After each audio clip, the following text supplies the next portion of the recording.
Welcome to Ancient Relics Keeper. Uncover hidden histories, lost artifacts, and ancient mysteries. Join us as we explore the past secrets. Subscribe and dive into history's untold stories. High in the Andes Mountains of Peru, above the ancient Inca capital of Cusco, lies a fortress that defies logic. It is called Sacsayhuamán. Its walls are built with colossal stones, some weighing over 100 tons, fitted together with such impossible precision that not even a single piece of paper can slide between them. The Incas built this masterpiece without mortar, without the wheel, and without modern tools. In the high, thin air of the Andes Mountains, perched at a breathtaking altitude of over 12,000 feet, the ancient stones of Peru hold their secrets close. For centuries, our understanding of the mighty Inca Empire was shaped by the accounts of the Spanish conquistadors who conquered it in the 16th century. They wrote with a mixture of admiration and arrogance, describing a powerful and sophisticated civilization with a genius for organization, agriculture, and governance. But they also described a people who, for all their brilliance, were fundamentally a Bronze Age culture. They had no written language as we would recognize it, relying instead on a complex system of knotted cords called quipus. They had no iron or steel tools, their sharpest implements being made of bronze. And, most critically for our story, they had not invented or utilized the wheel for any practical purpose of construction or transport. This was the established historical picture, a remarkable civilization, but one bound by the technological limits of their time. But high on a hill overlooking the ancient Inca capital of Cusco, there stands a monument that seems to mock this picture, a fortress so grand, so massive, and so inexplicably precise that it challenges the very limits of what we believe a Bronze Age culture could possibly achieve. This place is called Sacsayhuamán. The name is Quechua, the language of the Incas, and its meaning is debated. Some say it means satisfied falcon, others royal eagle. But to stand before its walls is to feel a sense of profound and humbling awe. It is to come face to face with an engineering mystery that has baffled scientists, engineers, historians, and mystics for 500 years.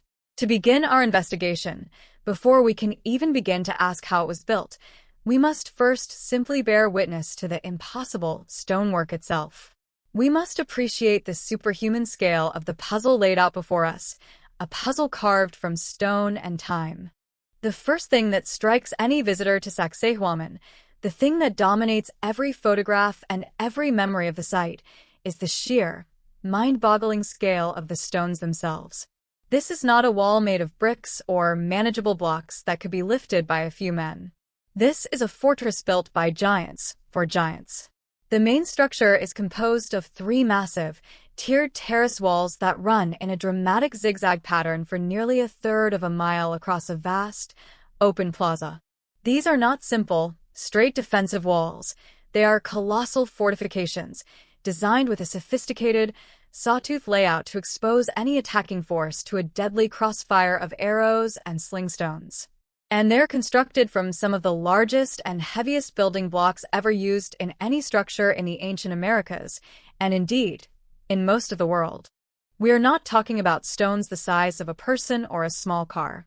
We are talking about true megaliths, colossal monoliths of a size and weight that are difficult for the modern mind to even process. Many of the stones in the lower, most impressive tier of the wall are taller than a full-grown man and weigh several tons. But even these are dwarfed by the true behemoths of Sacsayhuamán. Sprinkled throughout the ramparts, often serving as cornerstones or key structural anchors, are individual blocks of an almost unbelievable size. The largest of these stones are estimated by engineers to weigh between 120 and 200 tons. Let's try to put that number into a modern, tangible perspective. A standard modern car weighs, on average, about 1.5 tons. So, the largest single stone at Sacsayhuamán weighs more than 100 family cars stacked on top of each other. It weighs more than a blue whale, the largest animal on the planet. It weighs significantly more than the colossal granite statues of the pharaohs at Luxor in Egypt. It weighs nearly 3 times as much as the largest stones used to build the Great Pyramid of Giza. These are not just building blocks. They are geological events, small hills that have been quarried, moved, and shaped by human hands. To see them in person is a humbling experience. They have a presence, a weight that feels ancient and immensely powerful, as if they were placed there by forces beyond our comprehension. The stones themselves are primarily two types of rock: a dark, almost black andesite, which is an extremely hard volcanic rock, and a bluish-gray limestone. And these were not simply convenient boulders that were found lying around the construction site. Meticulous geological analysis has proven that the quarries where these massive stones were mined are located several miles away from Sacsayhuamán, in the surrounding mountains. The great andesite blocks, in particular, which are among the hardest and heaviest, were traced to a quarry on a mountain called Rumaculca, a grueling journey of more than 20 miles, or 35 kilometers, from the fortress. The limestone blocks were quarried from a site closer, but still several miles away. The Incas, a people from a supposedly simple technological era, somehow managed to identify, quarry, and cut these multi-ton monoliths from the living rock of a distant mountain, and then transport them across a landscape that is anything but flat and forgiving. This brings us to the second, and perhaps even more profound, mystery of the site: the mystery of transportation. How did they do it? How did a culture that lacked the most basic tools of heavy construction that we take for granted achieve this superhuman feat of logistics? As we've noted, the Incas did not have the wheel for practical purposes. There were no carts, no wagons, no wheeled cranes. The concept of a pulley system or a block and tackle, which multiplies force and allows small teams to lift great weights, appears to have been unknown to them. Furthermore, they had no large draft animals. The Americas were devoid of horses, oxen, or water buffalo, the powerful beasts of burden that were used to build the great cathedrals of Europe and the temples of Asia. The strongest and largest animal available to the Incas was the llama, a creature perfectly adapted to the mountains, but one capable of carrying a pack of perhaps only 100 pounds. A llama is certainly not capable of pulling a 100-ton block of stone. And the terrain itself presented a formidable, almost insurmountable, challenge. The journey from the quarries to the hilltop site of Sacsayhuamán was not across a flat, open plain. It was a journey through the heart of the Andes Mountains, a landscape of steep, punishing inclines, deep, treacherous ravines, and winding, difficult paths. The Inca road system was a marvel of engineering, a network that connected their vast empire, but it was a system designed for foot traffic and pack animals, not for moving objects the size of a house. The Spanish chroniclers, who were a part of a culture that had been building with stone for centuries, were utterly mystified by this. One chronicler, Garcilaso de la Vega, who was himself of mixed Spanish and Inca heritage, wrote of the fortress with a sense of complete bewilderment, stating that it seemed to be the work of some form of magic, built by demons rather than men. To move a 200-ton stone across miles of mountainous terrain, over rivers and up steep slopes, without the wheel, without pulleys, and without powerful draft animals, seems from a modern engineering perspective to be a task of almost impossible difficulty. The sheer logistics of such an undertaking are staggering. The Spanish, when they first saw the fortress in the 1530s, were so astounded that they refused to believe it was built by the Incas they had just conquered. Their own chronicles, written in the immediate aftermath of the conquest, express a sense of deep awe and confusion. They speculated that it must have been built by a race of ancient giants or by supernatural forces, as they simply could not conceive of how mere men could have accomplished such a thing. And for 500 years, we have been asking the same fundamental question. The logistics of quarrying and moving these stones presents a puzzle that conventional archaeology, as we shall see, struggles to explain adequately. But even this incredible feat of transportation pales in comparison to the final, most baffling, and most beautiful feature of Sacsayhuamán, the feature that truly elevates it from a great feat of engineering to an object of profound and enduring mystery. This is the mystery of the joinery, the almost supernatural precision with which these colossal, irregularly shaped stones are fitted together. If you stand before the great zigzag walls of Sacsayhuamán today and you run your hand along the surface and you look closely at the seams between the stones, you will see something that seems to defy all logic and the known laws of physics. The stones, as we've mentioned, are not simple, uniform rectangles like the blocks of the Egyptian pyramids. They are complex, irregular, polygonal shapes. Some have 5 or 6 sides, some have 7, some have 12, or even more complex interlocking angles. They have curved edges that fit into concave sockets, sharp, precise interior angles, and intricate, interlocking surfaces that fit together like the pieces of a massive, three-dimensional granite jigsaw puzzle. And the way they fit together is, without exaggeration, perfect. When we say perfect, we are not using hyperbole. We do not mean very good or impressive for a so-called primitive culture. We mean mathematically, absolutely, and hair-splittingly perfect. The seams between these multi-ton stones are so tight that in most places, you cannot slide even a single sheet of paper, a credit card, or a razor blade into the joint between them. There is no mortar, no grout, no filling of any kind. It is just stone against stone, a seamless, almost organic fusion of massive, individual blocks into a single, monolithic wall. The craftsmanship is so precise that it looks less like construction and more like fine sculpture. It gives the impression that the stones were not quarried and placed, but were somehow poured into place like liquid concrete which then solidified, or as if they were once soft like clay and were simply pushed together to form a perfect, airtight seal before hardening back into solid rock. This technique of mortarless, precision-fit polygonal masonry is a hallmark of the finest Inca imperial architecture, and it can be seen in other places like Cusco and Machu Picchu. But at Sacsayhuamán, it is executed on a scale that is simply mind-bending. The challenge is almost impossible to overstate. It is one thing to patiently carve a small, manageable stone that you can hold in your hands to fit perfectly against another. It is another thing entirely to take a 100-ton block of hard andesite, a stone so hard that it is difficult to work even with modern steel and diamond-tipped tools, and to carve its many complex, interlocking surfaces with such flawless, microscopic precision that it mates perfectly on every single angle and every single curve, with the equally massive and complex stones surrounding it. The structural genius of this technique is undeniable. By interlocking the stones in this way, without any brittle mortar joints, the Incas created a wall of incredible strength and dynamic flexibility.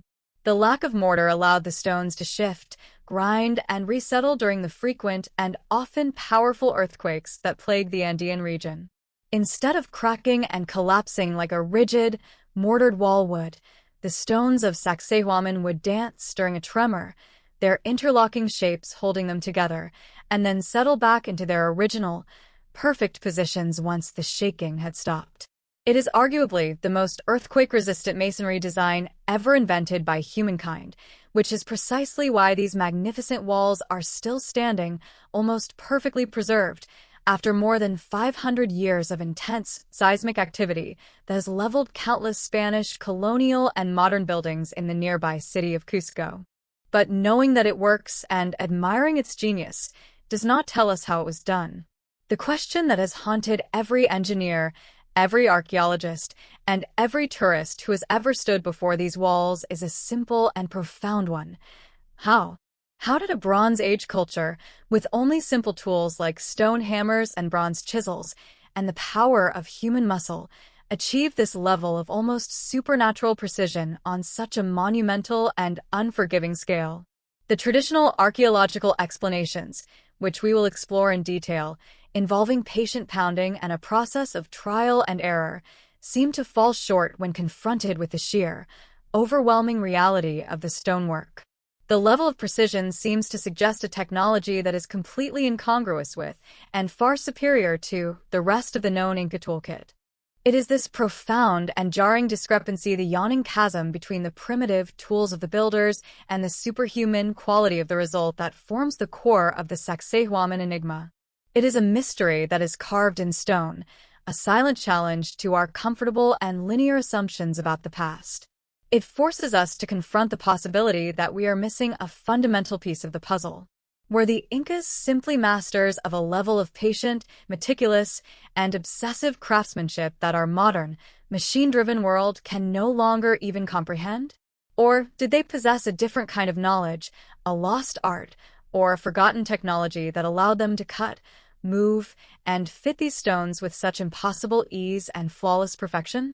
Standing in the shadow of these great, silent walls, feeling the cold, smooth precision of the joints with your own fingertips, it is easy to understand why the Spanish conquistadors, men who had seen the great cathedrals of Europe, immediately resorted to supernatural explanations. It is a place that feels less like it was built by human hands and more like it was simply willed into existence by a higher power.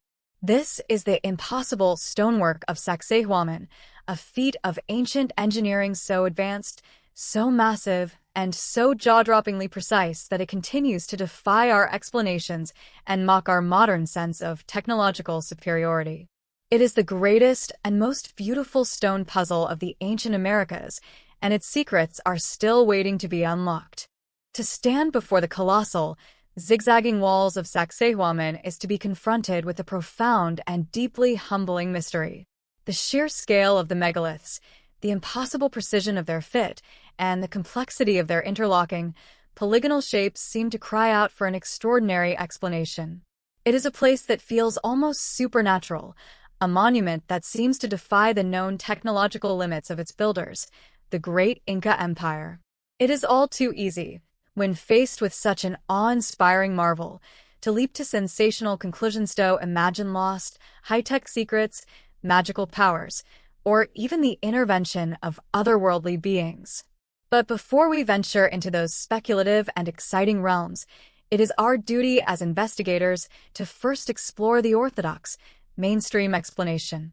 We must listen to the patient, methodical, and reasoned voice of archaeology and understand the conventional theory of how the Incas, using only the tools and knowledge they are known to have possessed, could have accomplished this seemingly impossible feat. This is the story of stone, wood, rope, and the single most powerful and effective force in the entire Inca Empire: organized human labor.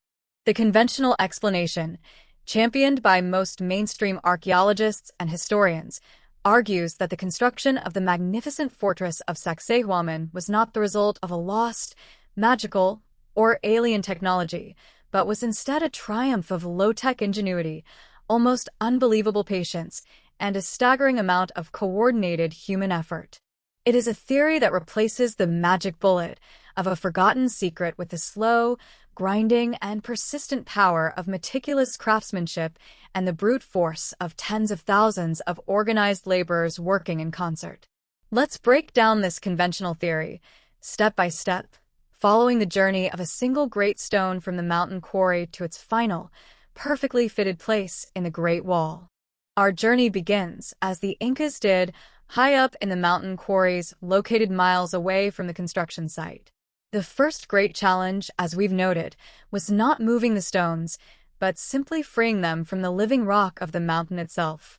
How did a culture that possessed no iron or steel tools, no dynamite, no modern machinery, manage to cut multi-ton blocks of extremely hard andesite and limestone from the bedrock? The conventional theory proposes that the Incas were masters of a series of simple but highly effective stone-splitting techniques. They were, in their own right, expert geologists, possessing an intimate and generational knowledge of stone. They were able to read the rock, to identify the natural fracture lines, the hidden cracks, and the cleavage planes that ran through the mountainside. They would identify a section of rock of the desired size and quality, and then, using harder hammerstones, they would painstakingly pound out a series of small, deep holes or channels along these natural fault lines. Into these holes, they would insert dry wooden wedges, hammering them in until they were fitted as tightly as possible. Then they would begin to pour water onto the wedges. The dry wood would slowly absorb the water, causing it to swell with an immense, almost irresistible expansive force. Over a period of many hours, or even days, the slow, steady, and relentless pressure of the expanding wood would exploit the rock's natural weakness, propagating a crack along the line of holes until, with a great groan, a massive slab of stone would crack and split away from the mountainside. It was a brilliant and patient application of natural forces, a way of making wood and water do the heavy and dangerous work. Other methods may have also been used in conjunction with this. For example, they might have built large fires against the rock face to heat it to a high temperature and then suddenly doused it with cold water. The resulting thermal stress would cause the surface of the rock to crack and spall, making it easier to work with the hammerstones. Through these patient, clever, and labor-intensive techniques, the Inca quarrymen were able to detach the monstrous blocks that would eventually become the walls of their great fortress. Once a block was detached, the next phase of the work began, the rough shaping. Still at the quarry site, teams of highly skilled Inca masons would set upon the massive block. Their primary tools were simple but effective.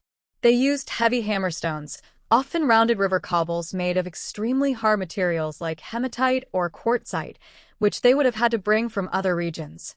For countless hours, days, and even weeks, these teams of men would pound away at the surfaces of the great stone, chipping off large chunks, rounding the corners, and slowly, painstakingly, sculpting the block into its rough, desired polygonal shape. This was not fine, detailed carving. This was brutally hard physical labor. The sound in the quarry must have been deafening, the constant, rhythmic thud, thud, thud of hundreds of stone hammers striking rock, hour after hour, day after day. The progress would have been incredibly slow, perhaps only removing a few inches of stone in a day's work. It was a process that required an almost geological sense of time and an incredible reserve of manpower. After the rough shaping was complete, the stone was ready for the most daunting phase of all, its transportation. This is where the true genius of Inca organization came into play. The Incas had a unique and highly efficient system of state-organized labor called the MITA. This was a form of mandatory public service. Every able-bodied male citizen of the Inca Empire was required to work for the state for a certain number of days each year. This system allowed the Inca emperors to mobilize vast armies of laborers for massive public works projects, from building roads and bridges to constructing temples and fortresses like Sacsayhuamán. To move a single 100-ton monolith, the Inca engineers would have mobilized a massive MITA workforce, perhaps numbering in the tens of thousands for the largest stones. The process would have been a masterpiece of logistics and coordination. First, they would have had to prepare the route.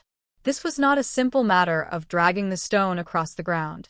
They would have built specially prepared causeways, wide, gently sloping ramps made of earth, gravel, and stone, to create a relatively smooth path from the quarry to the construction site. They would have had to build temporary bridges to cross ravines and level out difficult terrain. The stone itself would have been placed on a large sledge, likely made of massive timber beams. Then, the pulling would begin. Thousands of men would be arranged in long lines, each man holding onto thick ropes made from woven llama wool or plant fibers. To the sound of chanting, horns, and drums to keep a rhythm, these thousands of men would lean in unison, their combined strength slowly, inch by inch, dragging the immense weight across the landscape. Other teams of men would work alongside, levering the stone with massive wooden beams, placing smaller roller stones or lubricated clay beneath the sledge to reduce friction, and clearing the path ahead. The progress would have been agonizingly slow, perhaps only a few hundred feet on a good day. The journey of a single stone from the quarry to Sacsayhuamán could have taken many months, or even years, to complete. It was a spectacle of human power on a scale that is difficult to imagine, a testament to what a highly organized, socially unified, and religiously motivated society can achieve. While incredibly difficult and dangerous, archaeologists who have studied the process believe that it was, with enough time, enough manpower, and enough organization, physically possible. Once the great stone finally arrived at the Sacsayhuamán construction site, the final and most mysterious phase of the work would begin, the fine shaping and perfect fitting. This is the part of the conventional theory that is both the most ingenious and the most debated. How did they achieve that flawless, mortarless joinery?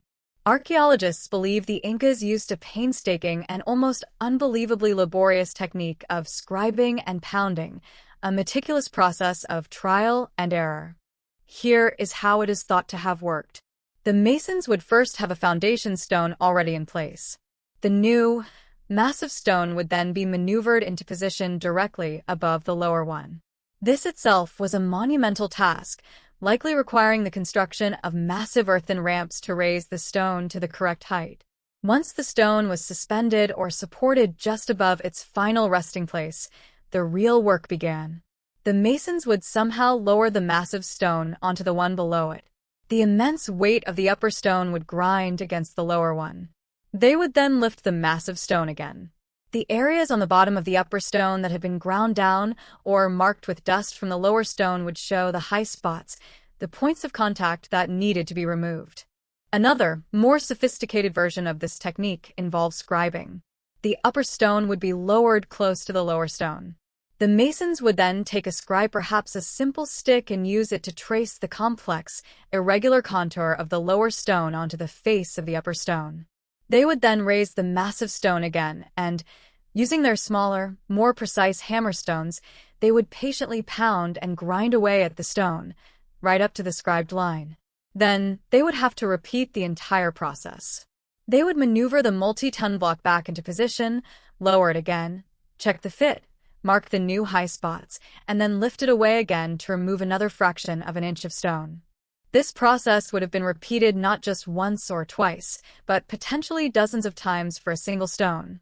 It was a mind-numbing, iterative process of lowering, marking, lifting, and pounding over and over and over again, until the two great stones finally nested together with seamless perfection. The final stage would have involved using fine sand and water as an abrasive, grinding the two surfaces together to create a polished, airtight seal.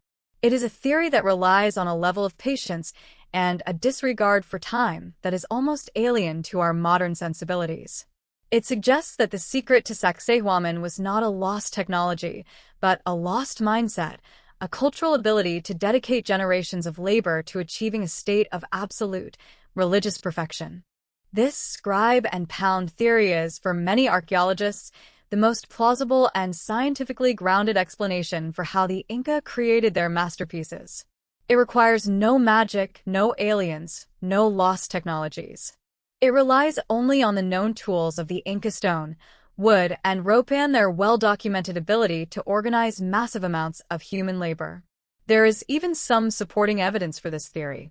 At some of the quarries, archaeologists have found large, abandoned stone blocks with clear markings from the pounding process. They have found the hard river cobbles that were used as hammerstones. And the Spanish chroniclers themselves described the Incas as being incredibly patient and meticulous builders, capable of spending immense amounts of time on a single project. And yet, for all its logical appeal, the conventional theory has its limits, and it is in these limits that the mystery endures. While the theory of manpower and ramps seems plausible for the smaller, multi-ton blocks, many engineers and researchers find it incredibly difficult to believe it could work for the true giants of Sacsayhuamán, the 100 and 200-ton monoliths. The sheer forces involved in maneuvering, lifting, and repeatedly lowering a stone of that weight are astronomical. The wooden levers would need to be the size of entire tree trunks. The earthen ramps would need to be colossal structures in their own right, requiring millions of man-hours to build and then remove. The trial and error fitting process, in particular, strains credulity when applied to these largest stones. The idea of repeatedly lifting a 100-ton block a few feet into the air just to make a tiny adjustment of a few millimeters and then lowering it again seems almost impossibly inefficient and extraordinarily dangerous. A single mistake, a single snapped rope, or a collapsing lever would have resulted in a catastrophic accident, crushing dozens of workers in an instant. Could a society, no matter how organized, sustain a building process that was so incredibly risky and so mind-bogglingly slow? Some have calculated that fitting a single one of the largest stones using this method could have taken more than a year of continuous labor. It is this perceived inadequacy of the conventional explanation, its failure to fully and satisfyingly account for the sheer scale and precision of the largest stones, that has led many researchers, both amateur and professional, to question the official story. It has kept the door open to the possibility that the Incas knew something that we don't. It's not that they reject the idea of patience and manpower, but they wonder if there wasn't another element, another piece of the puzzle, a lost technique or a forgotten tool that made this seemingly impossible task more manageable. The conventional theory provides a plausible how, but for many, it doesn't fully answer the question of how it was truly possible. The immense gap between the simple tools and the sublime, perfect result is a gap that many feel can only be filled by speculating about a lost technology, a secret that the stones of Sacsayhuamán have yet to reveal. The mainstream explanation gives us a blueprint for a great feat of human endurance, but it doesn't quite dispel the feeling that we are looking at something that borders on the miraculous. The conventional explanation for the construction of Sacsayhuamán is a testament to the power of human will. It paints a picture of a society so organized, so patient, and so religiously motivated that it could achieve the impossible through sheer brute force and meticulous, painstaking labor. It is a theory grounded in the known tools and documented social structures of the Inca Empire. And for many archaeologists, it is a sufficient, if not entirely complete, explanation. But for a great many others who have stood in the shadow of those colossal, perfectly fitted walls, the conventional theory feels inadequate. It feels like it is missing a crucial piece of the puzzle. The yawning chasm between the simple, Bronze-Age tools of the builders and the sublime, almost supernatural, quality of the result is just too vast to be bridged by patience alone. This perceived gap has created a fertile ground for speculation, a space where researchers, mystics, and independent investigators have dared to ask a forbidden question. What if the Incas had a secret? What if they possessed a lost technology, a forgotten science, or a form of knowledge that our modern world has failed to rediscover? This is where our investigation leaves the well-trodden path of mainstream archaeology and ventures into the more exciting, more controversial, and more mysterious realm of fringe theories. These are ideas that challenge our assumptions and propose that the builders of Sacsayhuamán were not just masters of labor, but were masters of a lost art, a technology of the gods. One of the oldest, most persistent, and most fascinating of these fringe theories is the legend of a stone-softening liquid. This is the idea that the Incas did not achieve their perfect fits by laboriously pounding and grinding away at hard rock. Instead, they possessed a powerful chemical secret, a substance, likely derived from a rare plant, that could temporarily soften the surface of a stone, turning it into a malleable, clay-like consistency. If this were true, the entire construction process would be revolutionized. The masons would quarry and roughly shape a large stone. They would then move it into position and apply this secret liquid to the surfaces that needed to be joined. The stone would become pliable. They could then simply push the massive block against its neighbor, and the softened surface would mold itself perfectly to the contours of the other stone, creating a flawless, airtight seal. Once the liquid evaporated or its effects wore off, the stone would reharden, locking the two pieces together in a permanent, seamless bond. This theory would explain everything that seems impossible about Sacsayhuamán. It would explain the incredible precision of the joints, which look more molded than carved. It would explain the complex, curved, and interlocking shapes, which would be easy to achieve with a soft material. And it would explain how they managed this on such a massive scale, as it would eliminate the need for the impossibly tedious and dangerous process of repeatedly lifting and recarving the giant stones. It is an elegant and powerful explanation. But is there any evidence for it? At first glance, it sounds like pure science fiction. But the idea of a stone-softening substance is not a modern invention. It is a legend that is deeply rooted in the folklore of the Andes and the accounts of early explorers. One of the most famous proponents of this idea was the legendary British explorer, Colonel Percy Fawcett, who vanished in the Amazon in the 1920s while searching for a lost city. Before his disappearance, Fawcett wrote extensively about his travels in Peru and Bolivia. He described hearing consistent stories from local people about a plant with reddish leaves, found deep in the jungle, whose juices could turn rock into a soft paste. He recounted stories of ancient Inca roads that seemed to pass through solid rock, with a stone appearing to have been melted or softened to create the path. Fawcett also related a fascinating, if unverified, story about a friend who witnessed a demonstration.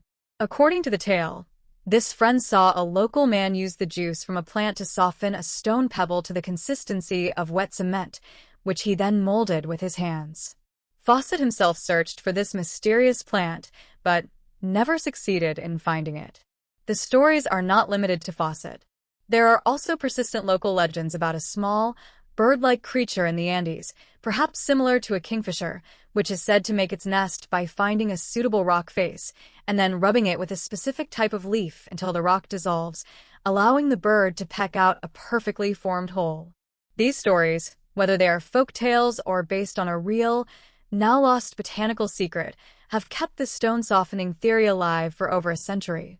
While mainstream science has never found a plant with such properties and remains deeply skeptical, the legends persist, a tantalizing hint that the ancient peoples of the Andes may have possessed a form of biochemical knowledge that our modern world has lost. This leads us to a second, more modern, and more technologically focused fringe theory. This theory suggests that the Incas moved and fitted their stones not by chemical means, but through the mastery of a different kind of lost science, the science of sound. This is the theory of advanced acoustic or sonic technology. It proposes that the Incas had discovered a way to use specific sound frequencies to manipulate heavy objects, a form of sonic levitation. The idea is that by generating a precise and powerful sound wave, perhaps through massed human chanting, the playing of specific instruments like giant horns or drums, or through a lost technological device, they could create a field of acoustic energy that would counteract the force of gravity, rendering the massive stones essentially weightless. If they could make the stones weightless, or nearly so, then all the seemingly impossible logistical problems would vanish.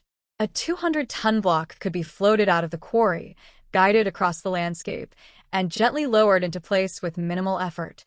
The masons could then maneuver it with precision, pushing it against its neighboring stones to achieve a perfect fit, all while it was held in a state of levitation. This would explain not only the transportation of the stones, but also the incredible precision of their placement. Proponents of this theory point to several pieces of circumstantial evidence. They note the almost musical, rhythmic quality of the walls at Sacsayhuamán, the way the stones seemed to flow into one another with a sense of harmony. Could this be a physical reflection of the sonic frequencies used to build it?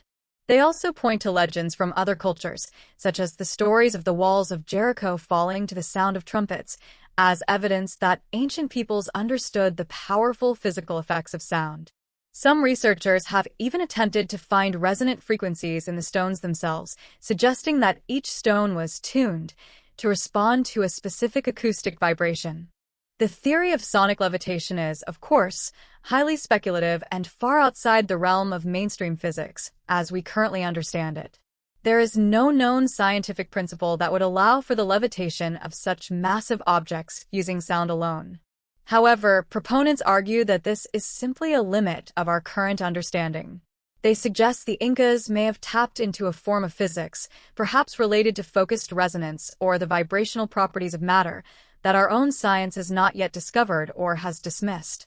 While it remains a fringe idea, the theory of acoustic technology offers a compelling, if fantastical, solution to the central puzzles of Sacsayhuamán, a solution that replaces the brute force of thousands of men with the elegant and mysterious power of sound. This brings us to a third major speculative theory, one that takes a completely different approach. This theory suggests that the greatest mystery of Sacsayhuamán is not how it was built, but who built it. It posits that the most impressive, most massive, and most precisely fitted sections of the fortress were not built by the Incas at all. Instead, it argues that the Incas were merely the final inhabitants of the site, and that the megalithic foundations they inherited were the work of a much older, much more technologically advanced, and now completely lost civilization. When you look closely at the walls of Sacsayhuamán and other Inca sites like Cusco, you can often see two distinct styles of stonework. At the bottom, you have the massive, perfectly fitted, polygonal megaliths that we have been discussing. Then, sitting directly on top of these impossible foundations, you often find a cruder style of stonework. This upper layer is made of smaller, more manageable, and often roughly fitted stones, held together with clay mortar. This is the style of masonry that is definitively and recognizably Incan. This clear difference in style and quality has led some researchers to a radical conclusion. The Incas were not the original builders of the most impressive parts of their own cities. According to this theory, the Incas, when they rose to power in the Andes, discovered the ancient, Cyclopean ruins of a much older civilization. They found these massive, earthquake-proof foundations and recognized their genius. They then simply built their own temples, palaces, and fortifications on top of these pre-existing structures, using their own, less sophisticated building techniques. This would elegantly explain the stark difference in the two styles of stonework. It would also explain how the Incas were able to build such a vast empire so quickly. They were building on the foundations of those who came before. This theory pushes the mystery back even further in time. Who was this hypothetical lost civilization? Proponents offer various candidates. Some suggest it was a global mother culture, a highly advanced civilization from a period like the last ice age that was wiped out by a global cataclysm, leaving behind only a few of its most indestructible megalithic structures across the globe from Sacsayhuamán to Stonehenge to the pyramids of Egypt. This would explain the perceived similarities in megalithic construction found in different parts of the world. Others suggest a more localized, pre-Incan Andean civilization, a culture that rose to great heights of technological achievement and then vanished for unknown reasons, perhaps due to plague, climate change, or war. The Incas themselves, in their own legends, spoke of a time before their own empire, a time when a race of white, bearded gods or viracochas came and taught the people the arts of civilization before disappearing. Could these legends be a distorted memory of this advanced, pre-Incan culture? The theory is compelling because it provides a neat solution to the technological paradox. The Incas didn't need a lost technology because they weren't the ones who did the impossible work. They were simply the fortunate inheritors of a forgotten legacy. The main problem with this theory, however, is the complete lack of any other archaeological evidence for this supposed advanced, pre-Incan civilization. There are no tools, no pottery, no graves, nothing but the stones themselves. Until such evidence is found, the idea of a lost civilization remains a powerful but unproven speculation. This leads us inevitably to the final and most out there of all the fringe theories. It is a theory that provides a simple answer to every difficult question, from transportation to precision fitting. This is the ancient astronaut theory. As with so many other ancient marvels around the world, from the pyramids to the Nazca lines, some have suggested that the technology used to build Sacsayhuamán was not human at all. It was, they propose, provided by extraterrestrial visitors. In this view, the gods that the Incas and their ancestors worshipped, the figures like Viracocha, who came from the sky to bring knowledge, were not mythical beings, but were literal, flesh-and-blood aliens. These advanced beings, with their vastly superior technology, would have been able to construct the fortress with ease. The 200-ton blocks would have been quarried not with stone hammers, but with energy beams or laser-cutting devices. They would have been transported not by thousands of straining men, but effortlessly, with anti-gravity technology. And the perfect, seamless fits would have been achieved by melting or shaping the stone with advanced energy tools, allowing them to be molded together with the precision that no human hand could match. The entire fortress of Sacsayhuamán, in this interpretation, is not a monument to human ingenuity, but is an artifact of alien intervention. It was perhaps built as a landing pad, a fortress, or a ceremonial center by these extraterrestrial visitors. The Incas were merely the primitive locals who witnessed these acts of magic and incorporated the alien visitors into their own religious pantheon as gods. This theory, of course, solves all the technical problems at a stroke. But it does so by creating an even bigger one, the complete and total lack of any direct, verifiable evidence for alien visitation, now or in the past. It is a theory that rests not on archaeological data, but on a reinterpretation of myth and a deep-seated belief that our ancestors were simply not capable of such great works on their own. And so, we are left with a fascinating spectrum of alternative explanations. We have the legend of a secret, stone-softening plant from the Amazon. We have the theory of a lost science of sonic levitation.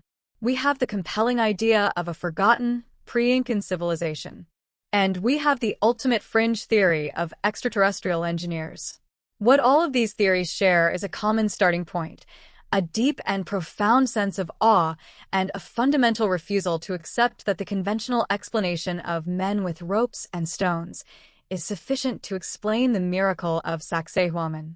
These theories are a testament to the power of the site to inspire wonder and to challenge our assumptions. They force us to keep an open mind, to consider that the past may be far stranger and more complex than our tidy historical narratives allow. While mainstream science will continue to favor the theory of patient, human labor, the stones of Sacsayhuamán will continue to whisper stories of other possibilities. They stand as a silent, powerful monument to a lost art, an art so perfect and so powerful that it continues to invite us to imagine a world of forgotten chemistries, lost sciences, hidden histories, and gods from the stars. The true secret of Sacsayhuamán may not be how it was built, but its enduring power to make us question everything we think we know about the limits of human potential. Our investigation into the great mystery of Sacsayhuamán has taken us on a journey through the realms of both the possible and the seemingly impossible. We have stood in awe before the superhuman scale of its construction, the almost supernatural precision of its stonework, and the profound logistical puzzles it presents. We have explored the patient, methodical world of mainstream archaeology, with its theories of immense manpower, clever low-tech solutions, and almost unbelievable human endurance. And we have ventured into the more speculative and exciting fringes of historical inquiry, entertaining a world of stone-softening liquids, sonic levitation, lost civilizations, and even alien intervention. Each theory, whether orthodox or fringe, attempts to answer the central question: how did they build it? But as we near the end of our investigation, we are confronted with another, equally profound and perhaps even more tragic mystery. It is a mystery born not from the construction of Sacsayhuamán, but from its destruction. The fortress we see today, as magnificent and awe-inspiring as it is only a ghost of its former self. It is a ruin, a pale shadow of the structure that once dominated the skyline above Cusco. This leads us to our final area of inquiry, one that deals with the loss of knowledge, the erasure of history, and the tantalizing possibility that the ultimate secrets of Sacsayhuamán were not lost in the mists of time, but were deliberately and systematically destroyed. The final enigma is not just how the fortress was built, but why so much of it is gone, and what secrets vanished with it.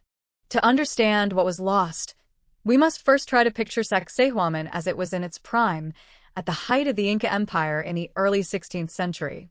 The three massive, zigzagging terrace walls that we see today were merely the foundation, the imposing base of a much larger complex.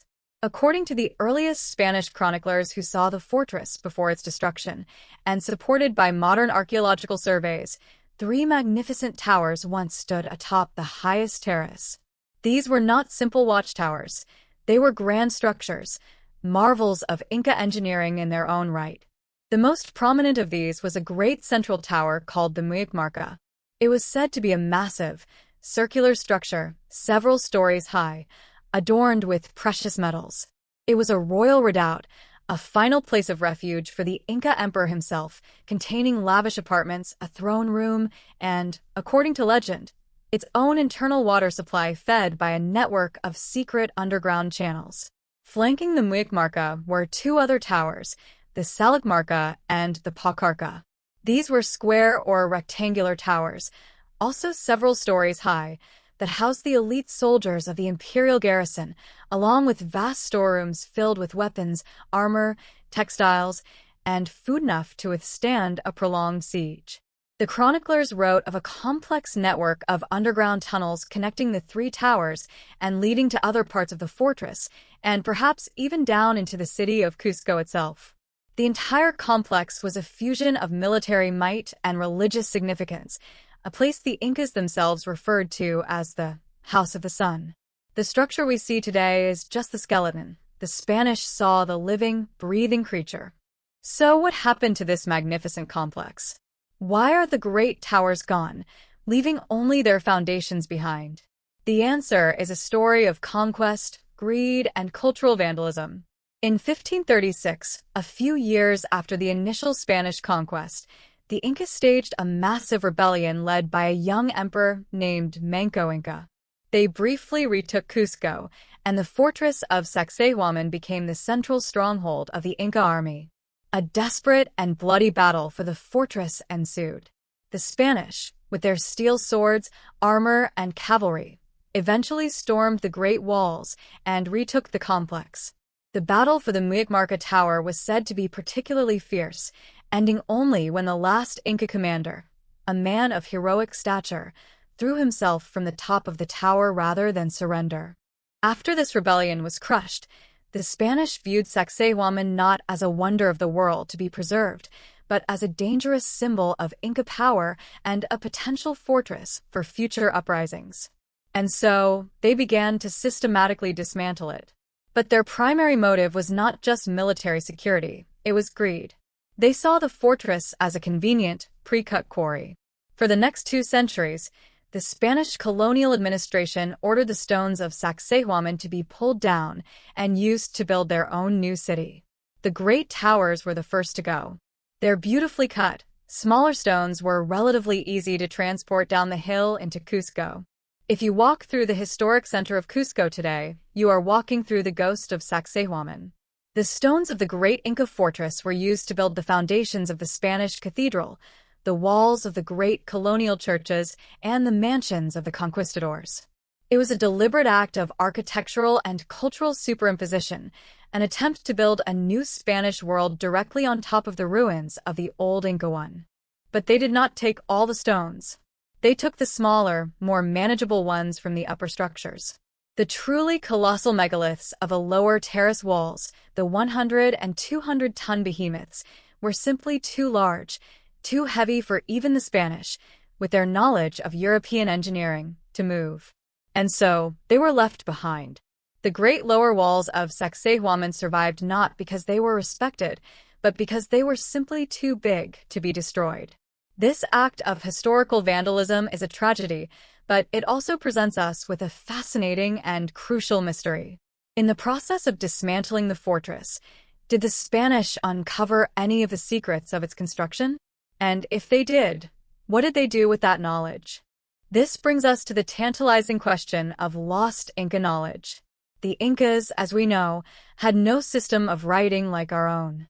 Their vast knowledge of engineering, astronomy, agriculture, and medicine was not recorded in books or scrolls that could be preserved for posterity. It was a practical, oral tradition, passed down from master to apprentice, from one generation of architects and builders to the next.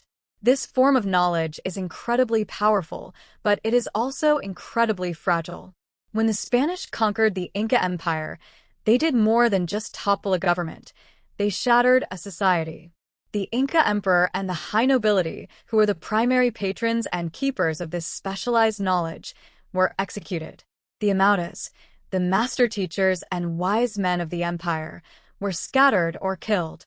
The highly organized labor system of the MITA was dismantled and repurposed for the silver mines of the Spanish crown. In the chaos, disease, and cultural collapse that followed the conquest, it is almost certain that entire libraries of unwritten, practical knowledge were lost forever. The specific, step-by-step techniques used to build Sacsayhuamán's precise methods for quarrying, the secrets of transport, the meticulous process of fitting the stones would have been a closely guarded professional secret, known only to a small guild of imperial architects. With the death of these masters, the knowledge would have died with them. It is entirely possible that the conventional archaeological theory of scribing and pounding is correct, but that the Incas had developed a series of incredibly refined and efficient tricks of the trade that made the process far more feasible than we can imagine, tricks that are now completely lost to us because they were never written down. But what if some of this knowledge was recorded, not in writing but in other forms? The Incas used the quipu, a complex system of knotted colored cords, to record statistical data like census figures and warehouse inventories. For a long time, scholars believed that was all they could do. But some modern researchers have proposed a controversial theory that the quipus were far more than simple accounting devices. They argue that they may have been a true three-dimensional writing system, capable of recording not just numbers, but stories, genealogies, and perhaps even complex technical information. Could the engineering secrets of Sacsayhuamán have been encoded in the knots and colors of a quipu? It is a tantalizing possibility. The Spanish, seeing the quipus as objects of pagan idolatry and a tool of the old Inca administration, systematically burned and destroyed almost all of them. Out of the tens of thousands that once existed, only a few hundred survive today, and we have still not fully deciphered their code. It is a heartbreaking thought that the user manual for Sacsayhuamán, the key to its greatest technological secrets, might have been encoded on a set of fragile cords that were cast into a colonial bonfire 500 years ago. The secret was not just forgotten, it was actively erased. This leads us to an even more speculative, but deeply intriguing question. Did the Spanish themselves learn any of these secrets before they were lost? The Spanish were master builders in their own right. They would have looked at Sacsayhuamán not just with awe, but with a professional, engineering eye. They would have been intensely curious about how it was done. It is possible that during the early years of the colony, before the last of the Inca masters had died out, some of this knowledge was passed on, or at least observed. There are strange whispers and legends from the colonial period that hint at this. There are stories of Spanish priests or officials who managed to learn certain Inca secrets, including, some say, the formula for the mysterious stone-softening liquid. The legend goes that this knowledge was deemed too powerful or too demonic by the church authorities and was deliberately suppressed, locked away as a forbidden secret.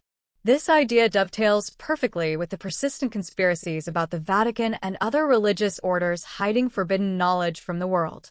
Could a document detailing the true construction methods of Sacsayhuamán, perhaps an account written by a 16th-century Spanish friar who had interviewed an old Inca master, be resting today, unread, in a dusty corner of the General Archive of the Indies in Seville, or even in the Vatican's secret archives itself? This is, of course, pure speculation, but it highlights the profound sense of loss that surrounds Sacsayhuamán. The mystery is not just that we don't know how they did it, but that we have been cut off from the knowledge. The destruction of the towers, the burning of the quipus, and the shattering of the Inca civilization created a historical amnesia. We are left to gaze at the result, the magnificent walls, without any of the context or the instruction manual that would have come with them. The Incas built a masterpiece, and the conquest ensured that we would never be able to fully understand it. And so, we are left with the final, ultimate enigma of Sacsayhuamán. We are faced with a structure that seems to defy the technology of its creators. The conventional explanations, while logical, seem insufficient to account for the scale and precision of the work. The fringe theories, while exciting, lack the definitive proof needed for acceptance. The destruction of the site and the erasure of Inca knowledge have left us with a puzzle that may be permanently unsolvable. This forces us to reconsider our entire perception of the Inca and perhaps of ancient peoples in general. We tend to view history through the lens of our own technological progress. We see a neat, linear path from the Stone Age to the Bronze Age to the Iron Age to our own modern, digital world. But Sacsayhuamán stands as a powerful rebuke to this simple, arrogant narrative. It suggests that technology is not a single, linear path. It suggests that it is possible for a culture to be primitive in some areas, like lacking the wheel or writing, while being unimaginably advanced in others. The Incas may not have had steel, but they had a mastery of stonework, of organization, and perhaps of other, now-lost principles that allowed them to achieve things that even our own civilization, with all its power, would find incredibly difficult to replicate. The fortress of Sacsayhuamán is more than just an ancient ruin. It is a profound intellectual and spiritual challenge. It forces us to be more humble in our assessment of the past. It reminds us that our ancestors were not simple or primitive. They were brilliant, ingenious, and possessed forms of knowledge and skill that we have forgotten. It asks us to question the very definition of what advanced technology means. Is it a smartphone and a spaceship? Or is it the ability to quarry, move, and perfectly fit a 200-ton stone using only the power of human hands and a deep understanding of the natural world? The final mystery of Sacsayhuamán is the mystery of ourselves. It is a reflection of our own historical biases and our own limited imagination. We look at the walls and we see an impossibility because we are trying to solve the puzzle using only the tools from our own mental toolbox. We have forgotten the other tools: the immense patience, the deep communal and spiritual motivation, the generational continuity of knowledge, and perhaps, just perhaps, a secret or two about the properties of plants or the power of sound. The walls continue to guard their secrets, their silent, perfectly joined stones, a testament to a lost world of human potential. They stand as a permanent and humbling reminder that the past is not a dead and finished thing. It is a living mystery, and it is full of giants. Sacsayhuamán stands as a silent, powerful testament to a lost art. Whether it was built through the sheer brute force and incredible patience of thousands of organized laborers, or with the help of a lost technology, a secret liquid, a sonic device, or something even more mysterious who may never know for sure. The walls continue to guard their secrets, leaving us to gaze in wonder and to question the true limits of what our ancient ancestors were capable of achieving. Thanks for exploring with Ancient Relics Keeper. What mystery should we unravel next? Like, subscribe, and share your thoughts below. Let's keep digging into history's secrets together.